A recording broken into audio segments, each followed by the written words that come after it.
Boa noite. A proposta do Governo sobre os chumbos até ao 9º ano e a situação política em Espanha são os temas da prova dos 9 desta noite, como sempre com Pedro Silva Pereira, Paulo Rangel e Fernando Rosas. Boa noite. Paulo Rangel, em relação aos chumbos e esta proposta apresentada pelo Governo, os alunos devem ou não chumbar até ao 9º ano? Quer dizer, eu acho que sim, que devem. Agora, vamos cá ver. Eu acho que é preciso olhar para isto com algum cuidado. Este Governo tem uma coisa má, porque ele quer dar mesmo sinais de facilitismo. Portanto, os sinais que dá são negativos. Agora, é evidente, eu estou de acordo, que se olharmos para as estatísticas, que em Portugal, em primeiro lugar, há muitas reprovações. Eu não lhe chamo retenções, que é mais um, nem sei bem como é que é de chamar, mas é tentativa de dourar a pílula. Quer dizer, não, que há mais e que há muito a fazer no sentido de acompanhar pessoalmente os alunos que têm piores resultados e que há muita coisa que pode ser feita. Portanto, essa intenção, dita assim, é louvável. Agora, a ideia de que se vai acabar com as reprovações, eu acho que é má, acho que dá um mau sinal. E depois, quando se invocam outras culturas, cada cultura tem a sua digamos, idiosincrasia, quer dizer, e portanto, eu acho que em Portugal que isso dá um mau sinal e um sinal laxista. Agora, e depois, sabe o que é interessante? É que o Governo que está preocupado com as retenções é o mesmo que não consegue pôr funcionários nas escolas. Isso talvez ajudasse a melhorar os resultados nas escolas. As colocações de professores estão caóticas. Portanto, isso talvez fosse uma forma de... Talvez fosse, em vez de estar a tentar passar quase que uma lógica ideológica para a escola, que aliás é uma coisa muito do Partido Socialista, que vem da Ana Benavente, portanto isto não é uma coisa nova, é recorrente. O acabar com os exames, portanto, reparem, eu não sou, como é que eu ia dizer, não sou um fundamentalista e um defensor de que haja exames em todas as circunstâncias e mais algumas. Mas tem que haver também momentos de avaliação, que são momentos duros e exigentes. E depois tem que ser completada com outro tipo de avaliação. Mas concordou com o fim dos exames? Não concordei. Pelo contrário. Eu estou de acordo que o exame não pode... Portanto, não podemos regressar ao ensino do Estado Novo, certo? Não é isso que está em discussão. Mas eu acho que, olhando à competição internacional que hoje existe, é que se nós olhamos para a Ásia, os modelos de ensino da Ásia são diferentes. E têm sucesso. E, portanto, os nossos alunos portugueses vão competir a nível global. E têm que estar preparados para essa competição. E quem mais perde com a falta de exigência são as classes mais pobres. O sistema que nós temos... Na legislatura 2005-2009, fartei-me de fazer discursos sobre isto na Assembleia da República, a contestar a política já socialista da época, que é a política do laxismo e do facilitismo. E a verdade é que os testes PISA mostram que as medidas tomadas por Nuno Crato tiveram efeitos positivos na prestação dos alunos portugueses. É exatamente o contrário. Mostram mesmo isso. Mostram mesmo isso. Portanto, Pedro Silva Pereira, é um sinal de facilitismo. Até porque o Primeiro-Ministro, no debate quinzenal, não foi claro quando confrontado pela eu oposição. acho que foi claro. Vamos lá ver. É muito claro que o Governo não pretende acabar com os chumbos no ensino básico. Isso está dito, está redito, está explicado. Nunca houve esse objetivo. Portanto, esta discussão não disse isso no Disse, eu debate. acho, de forma suficientemente clara. O Governo nunca pretendeu acabar com a possibilidade de haver reprovações no primeiro ciclo do básico, no ensino básico. Nunca pretendeu fazer isso, portanto, e o Ministro da Educação explicou, também já mais do que uma vez, não pretende que se institua as passagens administrativas no ensino básico. Foi o Ministro da Educação ontem. Certo. Portanto, não há nenhuma estratégia facilitista que passe pelas passagens administrativas. Nunca foi. Não é isso que está no programa do Governo, não é isso que estava no programa eleitoral. O que estava é a sequência daquilo que já veio, aliás, no programa eleitoral do Partido Socialista e no programa do Governo anterior do Partido Socialista, e que é a ideia de um objetivo de reduzir as retenções, as reprovações no ensino básico. Por uma razão que é Mas isso esta. precisa de meios. Com certeza precisa de meios e de investimentos e de medidas como aquelas que, aliás, o governo do Partido Socialista já adotou e com bons resultados, aliás, nesse domínio. E porquê é que este é um problema que precisa de uma resposta? De acordo com os dados da OCDE, nós temos a seguinte situação. Até aos 15 anos, em Portugal, 35% dos alunos portugueses chumbam pelo menos uma vez. A média da OCDE, portanto, dos países mais desenvolvidos, é de 13%. Portanto, alguma coisa está mal no nosso sistema para que isto aconteça. Repare bem, nós temos hoje, no segundo ano do primeiro ciclo do básico, portanto, das criancinhas com 7 anos de idade, uma taxa de reprovações que anda próxima dos 7%. 7% das crianças com 7 anos de idade chumbam. Portanto, não há aqui um então, problema... O que é que correu mal? Porque este plano já vinha do governo anterior. O governo anterior já se tinha prontificado a diminuir... E com várias medidas bem-sucedidas. Há um plano exatamente de promoção do sucesso escolar que foi aplicado em mais de 600 escolas e que reduziu muito substancialmente nessas escolas as taxas de retenção no ensino básico para níveis quase residuais, da ordem dos 2%. E o que é que isto significa? Significa que estas medidas precisam de ser generalizadas, precisam de ser intensificadas. E esse é o objetivo. Uma promoção do sucesso escolar nas escolas, uma outra cultura... Portanto, não está em causa o fim das Uma outra cultura a propósito da avaliação e a propósito da retenção, porque está demonstrado que as retenções não ajudam à aprendizagem. As retenções não funcionam do ponto de vista da aprendizagem. As retenções reproduzem diferenciações económicas e sociais de tal maneira que são os alunos mais vulneráveis, aqueles que chumbam mais vezes. E, além do mais, são até do ponto de vista financeiro inconsequentes, porque há um custo neste volume de retenções. No ano passado chamaram ainda 50 mil alunos no nosso ensino básico. Portanto, não há nenhuma ideia de passa sem saber. Não é esse o objetivo. Mas porquê que o Primeiro-Ministro não disse isso na Assembleia? Não foi exatamente isso que disse. Em resposta ao Rui Rio, ao deputado Rui Rio, o Primeiro-Ministro concretamente, se o aluno não sabe, passa ou não passa? O Primeiro-Ministro foi claro. Não, eu acho que respondeu. Foi claro ao dizer que este plano de não retenção que o Governo tem, que tem esse objetivo, não significa que os alunos que não saibam devam passar. Não é isso. E, portanto, vamos nos concentrar nos problemas que existem, nas medidas que existem e não criamos aqui uma fantasia para criar uma discussão artificial. Fernando Rosa, acha que há condições para levar este plano para a frente? Não, eu queria também falar sobre o fundo da questão, antes de falar de condições. Eu acho a forma como no Parlamento a direita parlamentar abordou este problema é um misto de obscurantismo e de ignorância. É um misto de obscurantismo e de arrogância, é uma espécie de ignorância atrevida em matéria destes assuntos. A pergunta é esta. Ter 35% de chumbos entre o 5º e o 9º ano do ensino básico é um sintoma de rigor, de exigência e de eficácia do sistema escolar?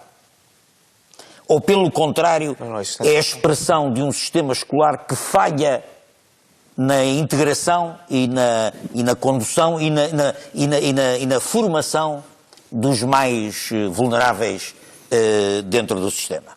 Porque, repara, na Dinamarca, na Suécia, na Finlândia, não há retenção obrigatória. E há legislação sobre isso. Ou seja, pode haver retenção ao pedido dos encarregados de educação, por exemplo, mas não há retenção obrigatória. E na Inglaterra, apesar de não haver legislação sobre isto, é essa a prática, não há retenção obrigatória. Quem são os alunos que, digamos assim, chumbam mais? E repare bem, o chumbo, só o chumbo. O chumbo é o fogo sobre os mais frágeis, é o chumbo, não é? Quem chumba mais, está absolutamente demonstrado por todos os estudos feitos nesta matéria, quem chumba mais são os mais vulneráveis do ponto de vista social. Porquê?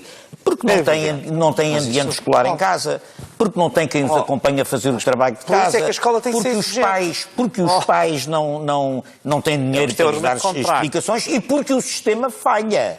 E porque o sistema escolar falha.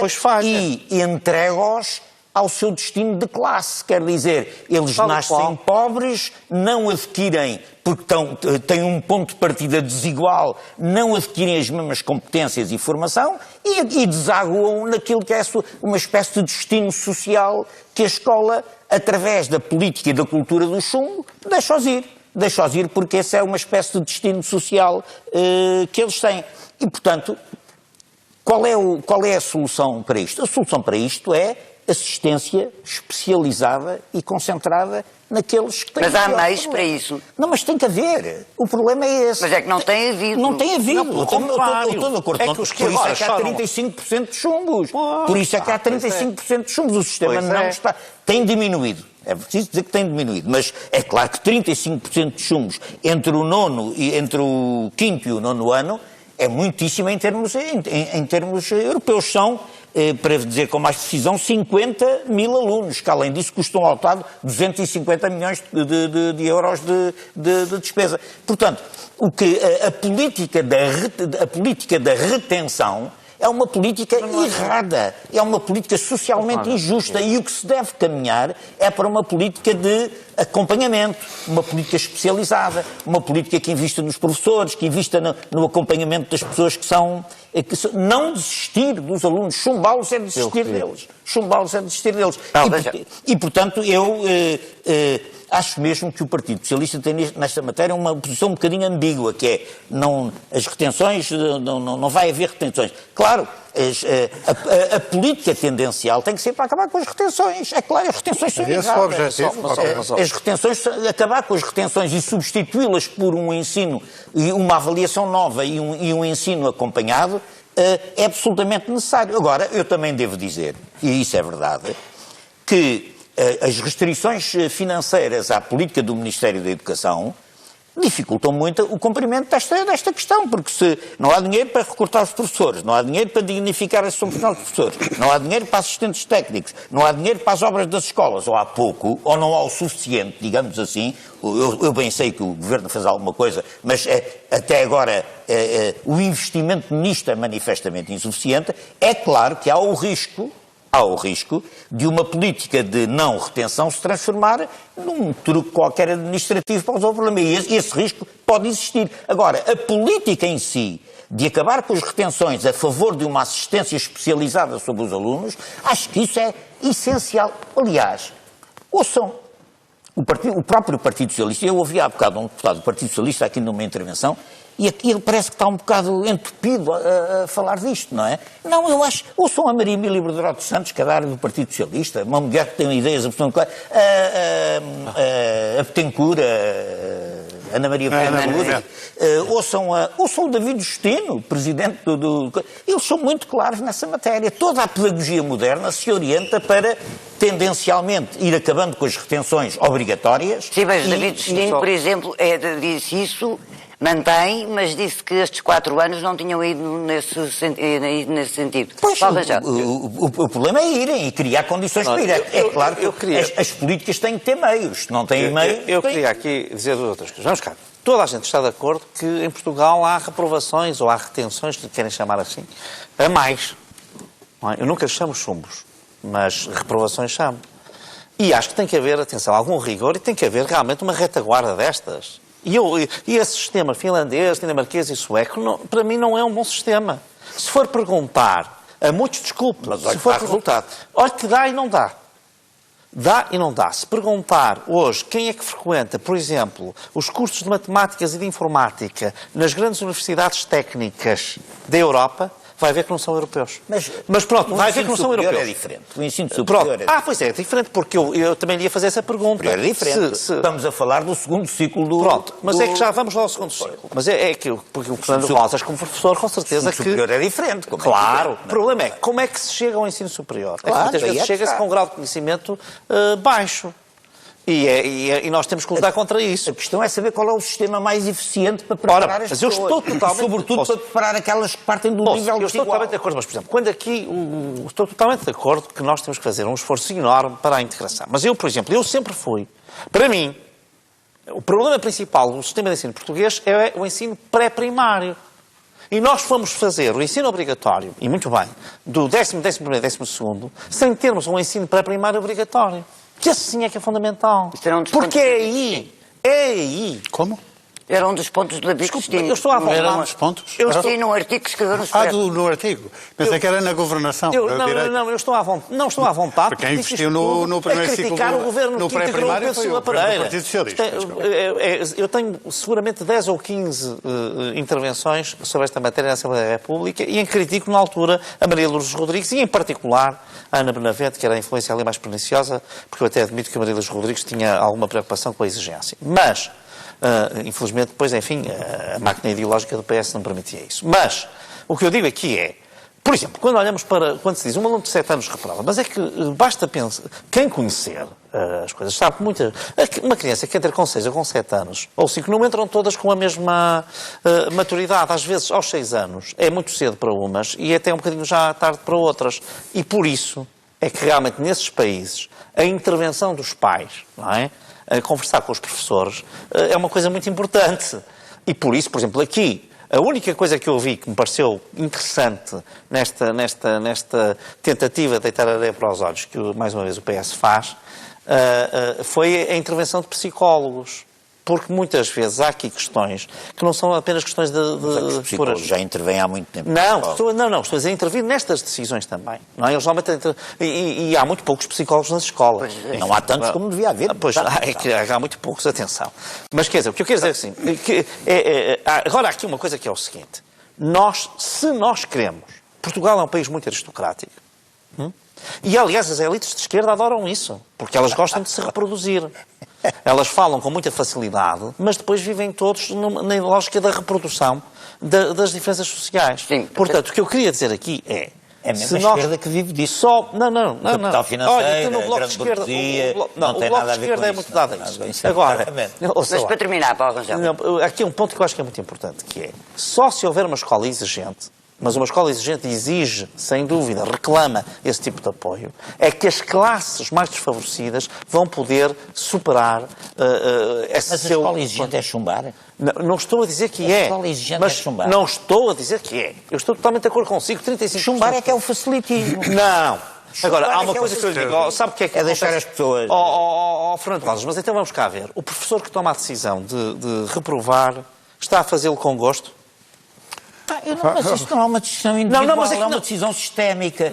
Mas quer dizer, é que é preciso ver. Os professores estão em casa a ver-nos agora. Sim, pois estão, e eu não conheço nenhum professor... Os professores não são culpados... Os professores não são culpados do sistema. Não são culpados de haver eles têm que fazer... Eu não conheço, na minha experiência... É fácil chumbar. Eu não conheço nenhum professor que não fique contente com que os alunos tenham bons resultados e que não fique muito frustrado se eles não o têm.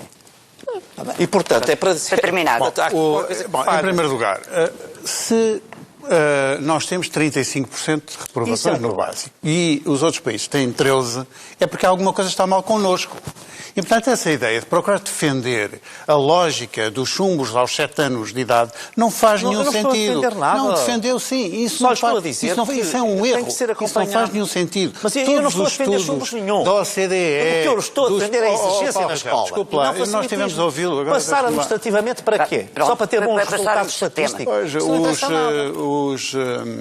Todos os estudos recomendam que se faça um esforço adicional para reduzir este nível de retenção. E é isso que o Governo está a fazer. Já fez no passado com o Programa Nacional de Promoção do Sucesso Escolar, com o Programa das Tutorias Específicas, que, pois não se vê nada, mas esses investimentos que o Governo fez com escolas e como baixou o nível de retenção. Não fez, de facto, como o Ministro Nuno Crato, que fez aumentar aumentar o insucesso escolar. Não, Entre olha, 2011, não, entre 2011 e 2014, já agora, para saber, no primeiro ciclo, as retenções aumentaram entre 3,3% para 5%. No segundo ciclo, aumentaram de 7,4% para 11,4%. No terceiro ciclo, aumentaram de 13% para 15% durante o governo do ministro Miguel Crato. E é só para termos alguma memória de que, de facto, o grande esforço que foi feito, o grande esforço que foi feito no combate ao abandono e ao insucesso escolar foi lançado por governos do Partido Socialista, ainda no tempo do Engenheiro Guterres, depois pela doutora Maria Luz Rodrigues e agora também com este governo que está finalmente a ter resultados e que quer ir mais longe. E isso é positivo para o nosso sistema educativo. Vamos ao outro tema do nosso programa de hoje, a situação em Espanha. Fernando Rosas, como é que vê este acordo que foi feito entre o Podemos e o PSOE? E o que é que acha que podem oferecer à Catalunha? Pois, há 15 dias o PSOE recusava-se a fazer um acordo com o Podemos, dizia que meter o Podemos numa coligação era uma coisa impensável, até porque o Pablo Iglesias era um conhecido antidemocrata, e que era... Essa parte é verdade. E que o Podemos é um elemento de estabilização. Mais do que isso, não se devia, dizia aqui o nosso Partido Socialista no Parlamento, o nosso, quer dizer, o português, não se devia fazer acordo com o Bloco de Esquerda pela mesma razão pela qual o PSOE não fez um acordo com o Podemos, e ainda bem que o PSOE não fez um acordo com o Podemos. António Costa usou muito esse argumento na campanha. O argumento não era esse. O argumento não era esse. É claro que o argumento era não poder existir uma situação de impasse governativo como existiu em Estou a caricaturar um pouco, mas a lógica era essa. Ainda bem que o PSOE não fez um acordo com o Podemos, que era altamente destabilizador. Nós aqui também não fazemos, porque é a mesma coisa. O Bloco, no fundo, quer o mesmo que o Podemos e não sei o quê.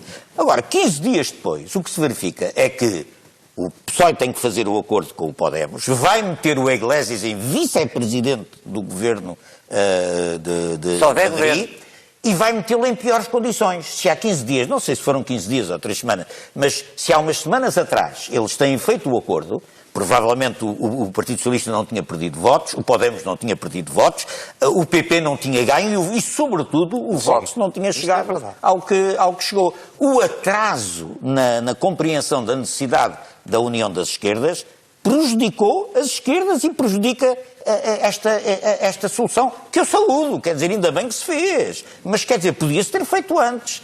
Há aqui uma espécie de síndrome relativamente a estes partidos socialistas à sua esquerda, que dão nisto. 15 dias depois a coisa é pior. Agora, deixe-me só terminar o meu ponto de vista, muito rapidamente.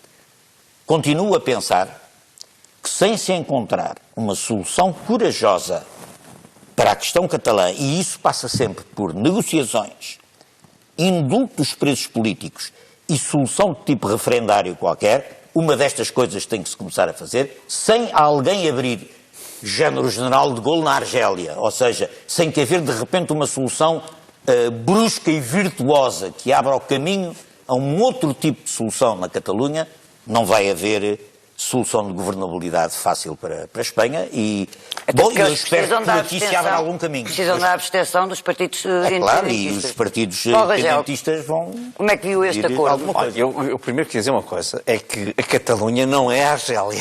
A Argélia era uma colónia e a Catalunha não é. Sim, mas estou a dizer do ponto de vista metodológico. Pronto, eu percebi, mas é importante...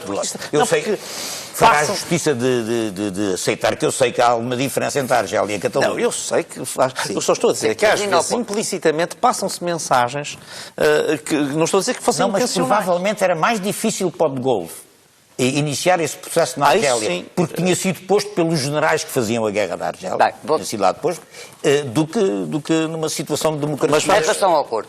Em relação ao acordo, portanto, o que é que eu acho? Eu acho que isto é uma coisa muito má para a Espanha, do meu ponto de vista. Vai acabar mal, não vai acabar bem.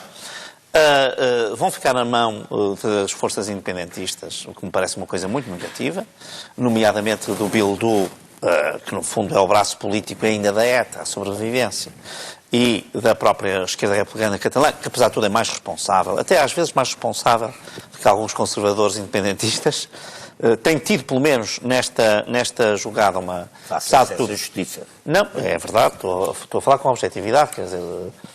Tem procurado, no fundo, não fechar as portas a que Mas ainda não chegaram a acordo. Não chegaram. Eu penso que não vão chegar.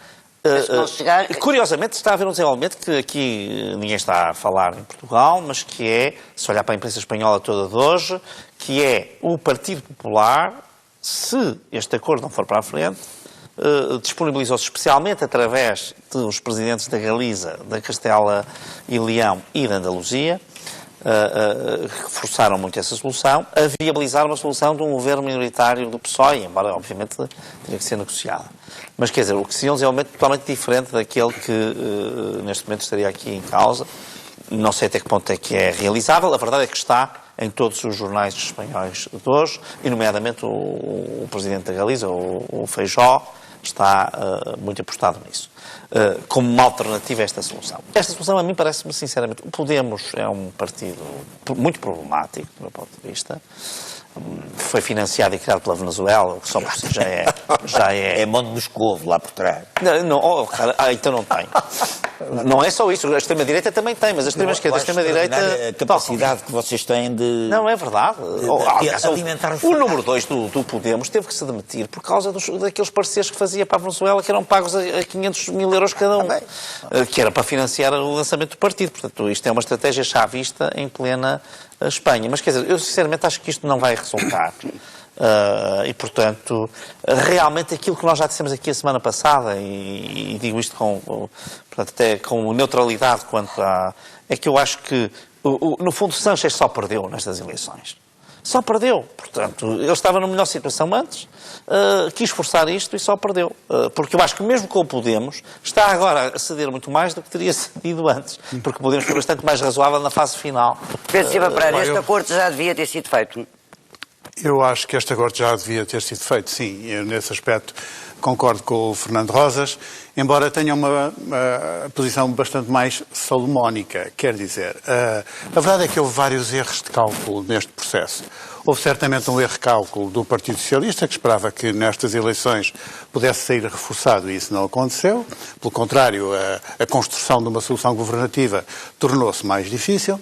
Houve um seríssimo erro de cálculo dos Cidadanos, que fez um jogo e acabou, de facto, com um colapso eleitoral. E houve um erro de cálculo também do Podemos, que o Fernando Rosas gosta menos de referir, mas a certa altura o Podemos podia ter contribuído por uma solução governativa e não o fez. Não estou longe disso, mas a responsabilidade maior não é. Mas não o fez. E a verdade é que agora há a possibilidade deste entendimento, não apenas porque o PSOE mudou de posição em face do quadro eleitoral, mas também porque o Podemos teve que mudar no seu nível de exigências. Mas quem se deu mais foi o não sei se foi quem se deu mais. O que sei é que o Podemos tinha feito uma série de exigências insustentáveis para o PSOE que deixou de fazer. Agora, este acordo é um acordo frágil, portanto, evidentemente, ele era a solução política possível com este quadro eleitoral, não era viável politicamente um acordo entre o Partido Socialista e o PP, e não havia outra aritmética possível, e mesmo esta aritmética é frágil, porque implica ainda vários arranjos com partidos regionais e independentistas, e que é tudo menos seguro. O que é que este acordo pode oferecer à Catalunha, nomeadamente à esquerda republicana? Eu acho que há uma linha vermelha para o Partido Socialista, que é exatamente a questão do referendo, porque ela abre um processo de dominó que põe em causa a unidade da Espanha, e não estou a ver como é que isso pode alguma vez ser aceito. Agora, há outros aspectos que têm que ver com a questão dos presos e, portanto, da possibilidade de indultos no caso da Catalunha. Há também a questão da tomada de posse dos eleitos pela Catalunha no Parlamento Europeu, que foi bloqueada por formalidades e que pode agora vir a ser desbloqueada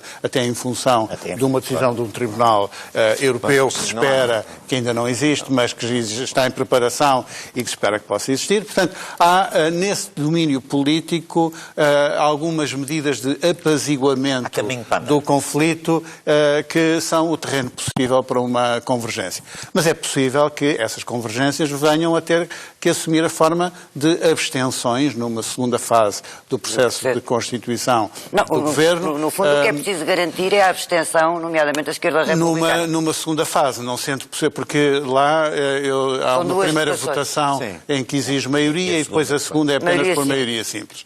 E, portanto, nessa segunda, uma atitude de abstenção pode ajudar a viabilizar um governo do Partido Socialista, e eu penso que é a única forma de uma solução com um mínimo de estabilidade. Um governo, uma vez empossado, para o derrubar é preciso mais- que quem o derruba tenha um governo preparado. Não é? Tem que ser uma moção de maioria censura construtiva.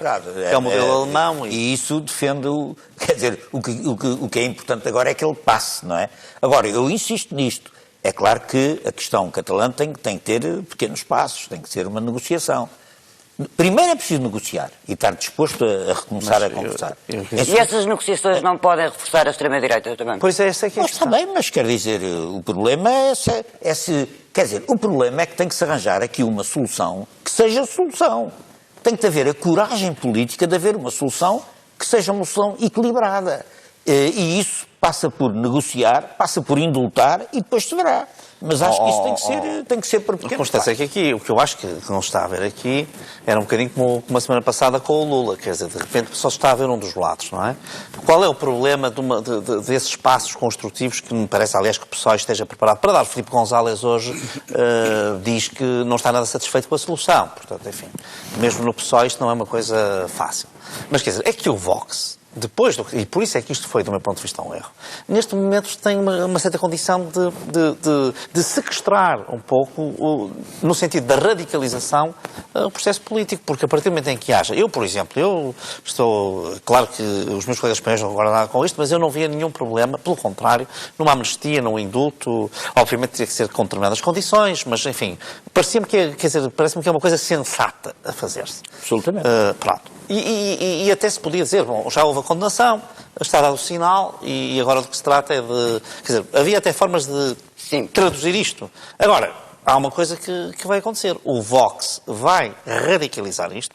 Não sei se não vai passar o próprio Partido Popular, depois vai ter que ir um pouco atrás desta agenda e isso radicaliza mais. Mas aí também houve um erro de cálculo do Partido Popular quando aceitou na Andaluzia legitimar o Vox. E agora acontece com ele. Pois não, é o que eu digo, não. O que eu digo é que há um risco de, mesmo com caminhos construtivos, que eu não estou a ver que aconteçam, mas imaginemos que eles acontecessem, a vida política espanhola vai radicalizar-se e isto vai sempre ser um problema. Já está. Isso já está. Bom, e assim chegamos ao fim da prova dos 9. Boa noite, até para a semana. Direita espanhola não é como a direita europeia. Não, sabe o que é que o PP também é uma parte que não se vê.